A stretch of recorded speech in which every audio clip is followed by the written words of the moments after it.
Hello, I'm going to be opening my Marvel Legends Karl Mordo figure from the Doctor Strange film. I'm going to talk about the figure, the character in the film, and the pluses and minuses of this figure.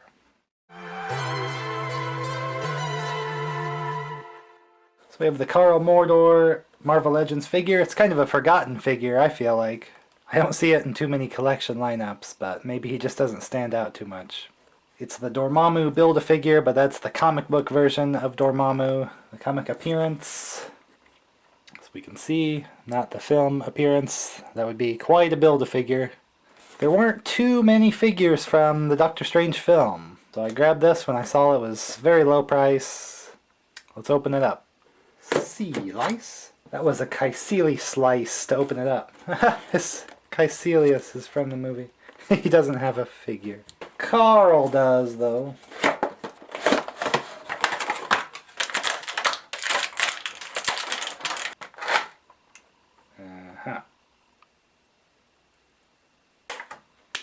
Alright, so real quick, this is the Dormammu right leg.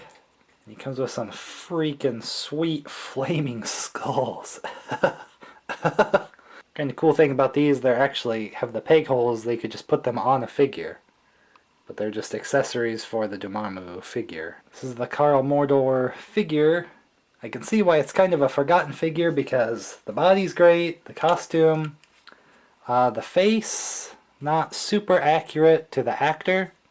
You might have seen this actor in the Serenity movie that's off the Firefly show. That's where I kept thinking, oh, he looks so familiar, and he almost kind of has that attitude in there that he's one of the best also, so there were some similarities in his role there.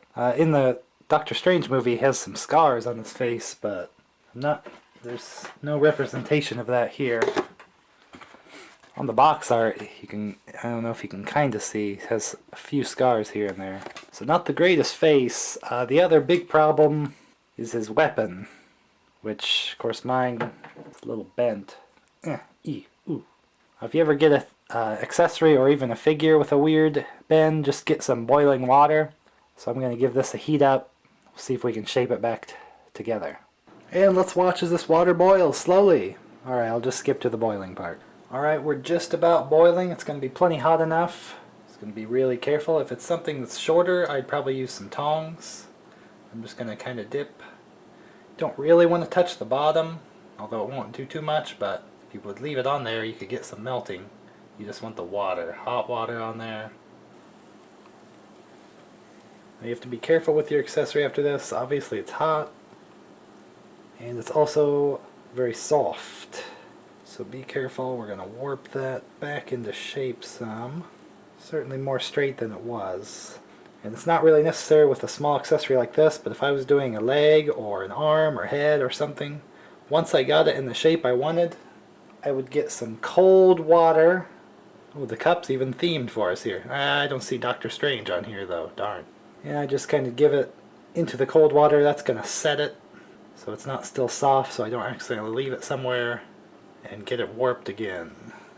And that's also why if you get your figures delivered and it's cold outside, or you bring it in from a cold car, don't open your figures right away when they're cold, because then they're brittle. They're hard and brittle when they're cold, soft when they're warm. So that's when you get breaks. You try to work a joint, it's too stiff, it's cold, it's going to break.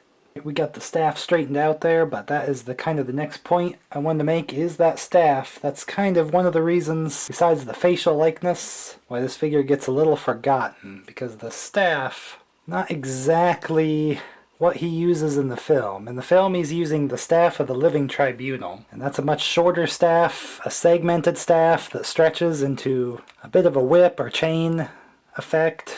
That is definitely not what we're seeing here. This is just a wooden bow staff. This looks like he stole it from Donatello from the Ninja Turtles. And I don't think he even in a training scene he did not use a staff like this. So he doesn't have his in-movie weapon. It's kind of a missed opportunity there. Guess those are his vaulting boots, but the staff, not quite correct for the film.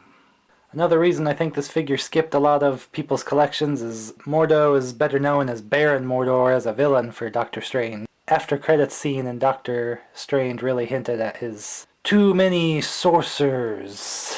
villainous turn for Doctor Strange. So I think we'll see him again. He'll probably change his look.